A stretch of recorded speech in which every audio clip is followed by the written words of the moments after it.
जो मेरे चैनल पे नए हो चैनल को सब्सक्राइब करना ना भूलें। प्लीज़ आप लोग देखते तो हैं लेकिन सब्सक्राइब नहीं करते हैं। प्लीज़ प्लीज़ सब्सक्राइब कर दिया करिए, आपके एक सब्सक्राइब से मुझे बहुत हेल्प मिलने वाली है। हेलो माय यूट्यूब फैमिली, कैसे हैं आप सब? आई होप आप सब अच्छे होंगे और मैं भी बढ़िया हूँ। और देखिए मेरे चल रहे हैं क्लीनिंग के काम। मुझे तो चैन ही नहीं पड़ता है। हिमांशी कह भी रही थी कि मम्मी रुक जाओ, रहने दो। मैंने कर दिया है, आपको पता नहीं क्यों। मैंने कि नहीं बेटा, ये मुझे धूल दिख रही है, मैं उसे साफ़ कर रही हूँ। और हाँ, धूल बहुत आती है तो बार बार करना ही पड़ता है, साफ पर डे ही करना पड़ता है। तो बस मैं लेके आ गई हूँ अपना कपड़ा और मैं चालू हो गई हूँ। पर्दे वगैरह पे भी हल्की हल्की डस्ट दिखने लगी है। पर्दे भी मुझको क्लीन करना है अब एक दिन उतार के। और ये खिड़की वगैरह मैं कर रही थी, अलमारियाँ मैंने कर दी थी। और मैं कह रही थी बेटा टीवी नहीं करी आपने, टीवी गंदी दिख रही है। तो कह रही थी मम्मी करनी है उसको। वैसे तो मैंने कर दिया लेकिन हाँ, उसको अच्छे से करनी है। और बस मेरी चल रही है क्लीनिंग। हिमांशी बोल रही थी बार बार कि मम्मी कर तो ली है मैंने कि नहीं मैं कर रही हूँ, मुझे चैन नहीं पड़ रहा है, मुझे दिख रही है हल्की डस्ट।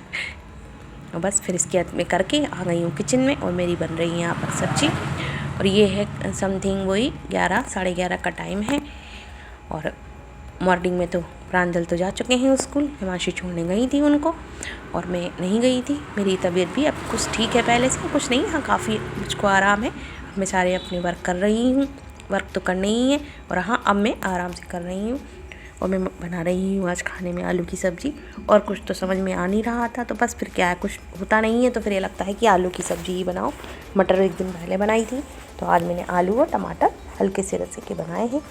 और चावल बनाऊँगी तो बच्चे खा लेंगे। बस वो वही कर रही थी। हिमांशी कर रही हैं, पोछा लगा रही थी। हिमांशी पोछा लगा के आ चुकी थी, मैं कर रही थी किचन में काम। उसने देखा स्टेटस व्हाट्सएप पे हिमांशी के पापा ने डाला था, तो कोई सॉन्ग डाला था और कुछ उसमें अपनी पिक भी लगाई थी। वही मुझे दिखा रही थी, कह रही थी मम्मी देखो पापा को पिकअप भी कैसी खींच के डाली है। तो मुझे इतनी हंसी आ रही थी। फिर मैंने इनसे कहा तो कहते तुम लोग मेरी हंसी उड़ाते हो, उन्हें पिक अच्छे से खींचनी नहीं आती हिमांशी के पापा को, वो तरह ऐसे ही खींच लेते। वही मुझको हिमांशी दिखा रही थी और मुझे बार बार सोच सोच के वो बात इतनी हंसी आ रही थी। कह रही थी मम्मी देखो तो पापा को कैसी पिक खींची है अपनी चश्मा लगा के। वही मुझे दिखा रही, वो बार बार मैं खड़ी हो के यही सोच सोच के हंस रही थी। हिमांशी कह रही थी मारो कोई मुझे भाई मारो। सब्जी मेरी चढ़ी हुई थी, थोड़ा सा मुझे टाइम मिला तो मैंने कहा चलो बैठ के थोड़ा सुकून से चाय पी लेती हूँ, नहीं तो फिर क्या है, चाय और काम चलते ही रहते हैं। तो आज थोड़ा सा मुझे रिलीफ था, मेरी तबीयत में कुछ आराम है, इतना तो नहीं, हाँ थोड़े से चक्कर मुझे आ रहे हैं, वीकनेस कुछ ज़्यादा ही हो गई इस बार फीवर में।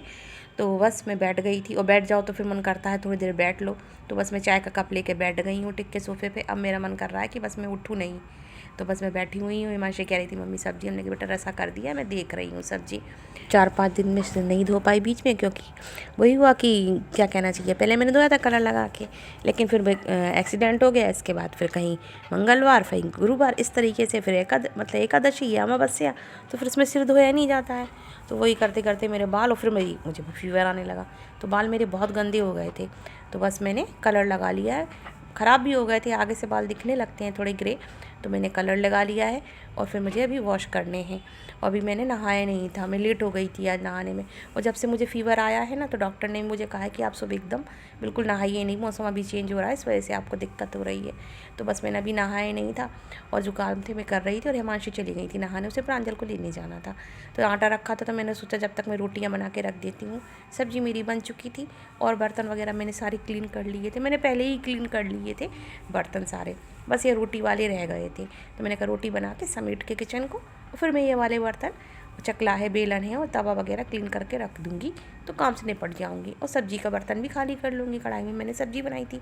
तो बस मैं आटा एक सा करके, अब मुझे रोटियाँ बनानी है थोड़ी, इसके बाद मैं नहाने जाऊँगी और अपने हेयर वॉश करूँगी। काफ़ी गंदा सिर हो गया था, इतना मतलब सिर पे वजन लगने लगा था, क्योंकि पसीना आया था सिर में बुखार में, इस वजह से बाल एकदम चिट्टे चिट्टे से हो गए थे, मतलब गंदे बहुत, बड़ा अजीब सा लग रहा था वजन जैसा अपने सिर के ऊपर। तो बस मैंने कलर लगा लिया है, मैंने कहा इतनी देर में कलर हो भी जाएगा, 10-15 मिनट तो चाहिए ही चाहिए, उतनी देर में मेरी झटपट रोटियां बन जाएंगी।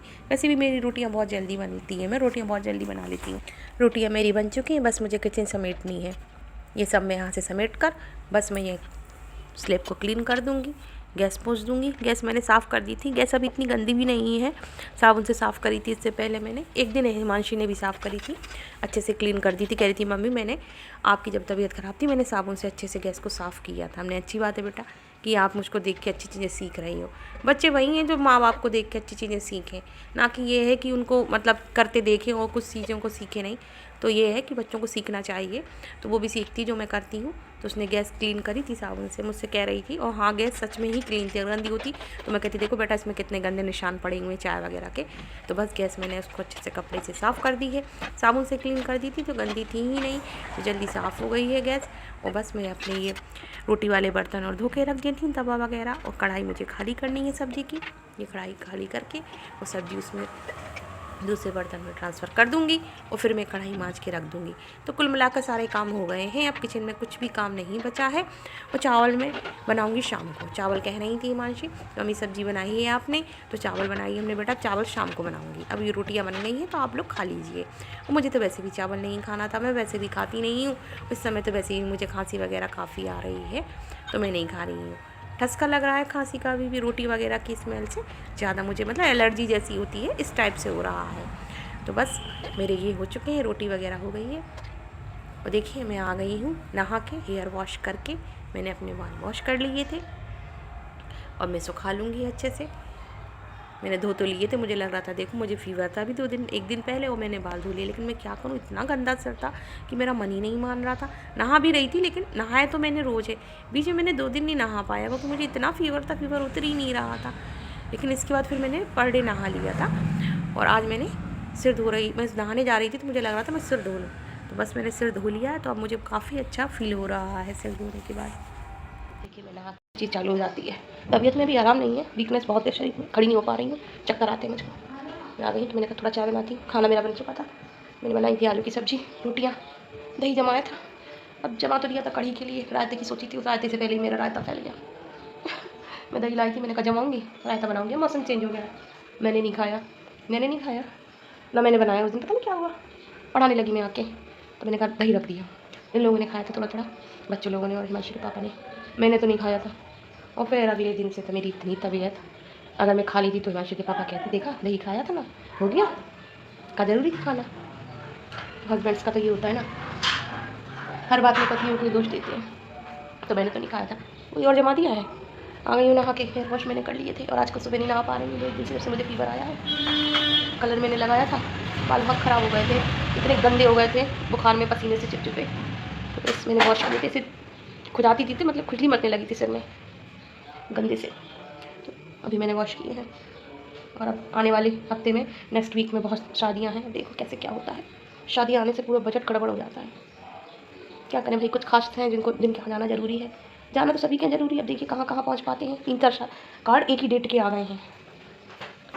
देखते हैं क्या होगा, जाना तो पड़ेगा ही पड़ेगा। हम किसी घर नहीं जाएंगे तो हमारे घर कौन आएगा, ये तो सामाजिकता है ना। हिमांशी चाय में बेटा दूध डाल देना आप।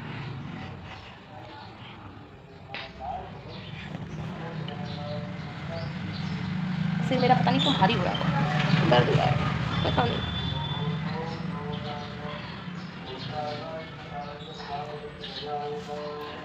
एक बार तबीयत बिगड़ती है ना तो फिर ऐसे ही होता है, इस सच बात है। बच्चों के साल हो गए, पता नहीं किसकी नज़र लग गई मुझको।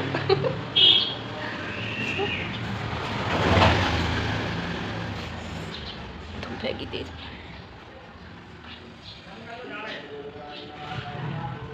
दो बजने वाले हैं, मेरे बच्चे आ जाएंगे। हिमांशी जा रही है प्रांजल को लेने, कहती मम्मी आप जाओ। बेटा मुझे तो आ रहा है चक्कर, आप ही चली जाओ, वैसे तो मैं तैयारी हूँ। बेटा ये वाला क्यों डाल दिया अंदर, इतना सारा रखा था, ये ताज़ा दूध था पूरा। हिमांशी ने ताज़ा दूध डाल दिया, मैंने कहा रखा था फ्रिज में। हरी राम,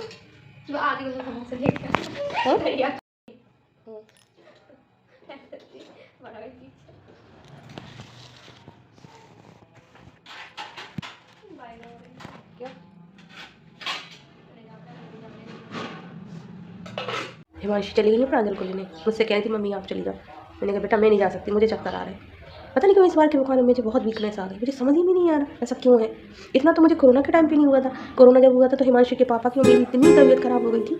मैं अपने इस वाले घर में, न्यू घर में आई थी, मार्च में मैं आई थी और अप्रैल में ये हुआ था कोरोना जनवरी में। तो समझ लीजिए आप, इतनी बुरी हालत हो गई थी हिमांशु के पापा की, इतनी बुरी हालत। वो समय भगवान कभी लौट के ना आए। वो चीज़ें याद करती हैं तो उस समय तो मुझे ये लगता है कि हे भगवान वो समय कभी लौट के ना आए, इतना भयावह समय। हिमांशु के पापा की इतनी तबीयत ख़राब हो गई थी कि बिल्कुल बेड पे लग गए थे और बस एडमिट कराने की नौबत। कहने लगे मुझे तो एडमिट करा दो और तुम घर में रहो, बच्चों को देखो। मेरा तो बुरा हाल रोते हुए, और फिर मुझे भी फीवर, बस दोनों बच्चे सही। मुझे लगे भगवान बच्चों को कुछ ना हो बच्चों को। और मैं समझ लीजिए मेडिसिन लेने जाती थी, जब भी निकलूँ मेडिसिन लेने, जब हम लोग जाएँ तो एक ना एक डेड बॉडी चली जा रही है अकेली। ओह सच में वो टाइम, वो समय भगवान कभी लौट के ना आए। जीवन में ऐसा समय कभी नहीं देखी, ऐसी महामारी उसने लोगों को बर्बाद कर दिया। ऐसा कोई घर ना हुआ होगा जिसके घर में कोई ना कोई ख़त्म ना हुआ हो, सच में। तो उस समय हिमांशु के पापा की बहुत तबीयत खराब हो गई थी, खाना पीना सब छूट गया था। 2 रोटी एक कौर, बिल्कुल ये लगता था कि क्या करूँ मैं इतना, मैं बता नहीं सकती आपको। मुझे रोना आता था कि मैं क्या करूँ। कहते तुम्हें जा रहा, मैं भर्ती हो जा रहा, तुम बच्चों का ध्यान रखना। मैंने कि मैं क्या, तुम वहाँ अकेले, मैं यहाँ पे क्या कैसे संभालूंगी सब कुछ। उसमें मुझे भी फीवर था। वो समय हर किसी के संग बीता होगा, हर फैमिली में किसी ना किसी की डेथ जरूर हुई होगी। मेरे यहाँ तो मेरे ससुर ख़त्म हो गए थे उस समय। उसी के बाद हिमांशु के पापा की तबीयत सही हुई तो मन पड़ा उनके पिताजी को की तबीयत ख़राब हुई, उनको एडमिट कराया ला के मेडिकल में, और फिर वो तीसरे दिन खत्म हो गए थे, नहीं जी पाए थे और कोई दिक्कत नहीं थी ऐसी। तो वो समय तो अच्छे खासे चलते फिरते बढ़िया, आते थे जाते थे खूब बढ़िया तरीके से। गाँव के आदमी तो वैसे भी हष्ट पुष्ट होते हैं, शहर के लोगों को 17 बीमारियाँ होती हैं, लेकिन उस बीमारी ने किसी को नहीं छोड़ा। तो मैं भी कह रही थी उस समय मुझे इतना नहीं लगा, लेकिन अब पता नहीं क्यों इस बुखार ने तो पूरा शरीर ख़राब कर दिया, तो मुँह का स्वाद ख़राब कर दिया। मुझे समझ में नहीं आ रहा है। हिमांशु मुझसे कही मम्मी आप अपना कोरोना टेस्ट कराओ। मैंने कि बेटा कोरोना का नाम ना लो, उस समय मुझे याद आता है तो मेरे तो जान निकलती है। उस समय मैं अकेली पड़ गई थी, कोई मेरा साथ देने वाला नहीं। हिमांशु के पापा की इतनी तबीयत ख़राब कि उन्हें उठा के बिठाना, भाप देना, उन्हें दाल बना के मुझे ज़बरदस्ती मैंने डांट खिलाती थी, खाना पड़ेगा। जैसे कहती थी बेटा दूर रहो, मत छुओ हम लोगों को, बच्चे बेचारे। हिमांशु तो समझदार थी, लेकिन प्रांजल तो उस समय तो इतना नहीं दिक्कत, पता नहीं इस समय मुझे क्यों इतना वीकनेस। मैं जाऊँ तो मेरे पैर कब रहे हैं, मुँह का स्वाद खराब हुआ, और सबसे बड़ी बात मुझे भूख नहीं लग रही बिल्कुल, पता नहीं क्यों। फ्रेंड्स आप लोग बताना मुझे भूख के लिए मैं क्या खाऊँ, ऐसा कि मुझे भूख लगने लगे। मुझे बिल्कुल इच्छा नहीं हो रही खाना खाने की। मैं सब्ज़ी लेके बैठती तो मुझे पता नहीं कैसी लगती। मैं इतनी अच्छी सब्ज़ी बनाती हूँ, मुझे अपनी बनाई सब्ज़ी सबसे अच्छी लगती है। अपनी तारीफ़ में अपने मुँह से कर रहे तो लेकिन मुझे अच्छी नहीं लग रही। उस दिन मैंने आलू मटर बनाए इतने अच्छे हरे मसाले के, लेकिन मुझे नहीं जाने कैसे लगे। ये लोग खा के कह रहे मम्मी सब्ज़ी बहुत अच्छी बनी। ये भी कह रहा है कि बहुत अच्छी सब्ज़ी बनाई तुमने। हमने कहा मुझे तो स्वाद ही नहीं आ रहा। स्वाद तो आ रहा है लेकिन मतलब अजीब सी लग रही सब्ज़ी। मैं तो वो सोंधी हर रखी थी, वही चूस रही जिससे मुँह थोड़ा सा अच्छा सा हो जाए।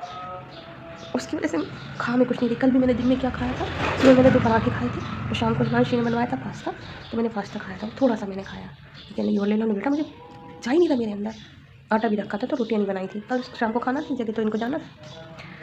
प्रांजल ये वहाँ खा आए थे, मैं और हिमांशी थी। हिमांशी ने कहा मम्मी पास्ता बना लो, और क्या बनाना है, ठीक है जो आपको खाना हो। तो पास्ता ही बनाया था मैंने, तो वो भी मुझसे नहीं खाया गया। समझ ही नहीं आता कैसा हो गया इस बुखार ने, तो बिल्कुल ही दिमाग ख़राब कर दिया। कल भी मैं पढ़ाने जाने लगी हूँ, मैं जहाँ जाती थी वो तो कंटिन्यू करना ही काम ही है अपना, लेकिन बिल्कुल दिमाग समझ में नहीं आ रहा कैसा हो गया। चल रही तो चक्कर आ रहा है, मुँह में बस स्वाद नहीं आ रहा। पानी पियो तो बस ये लगे बस पानी ही पीते रहो, और पानी पीते तो पेट में अलग दर्द हो रही, खांसी आ रही। चलिए मिलती हूँ नेक्स्ट ब्लॉग में, तब तक के लिए थोड़ा बहुत बाय। बच्चे आ जाएंगे।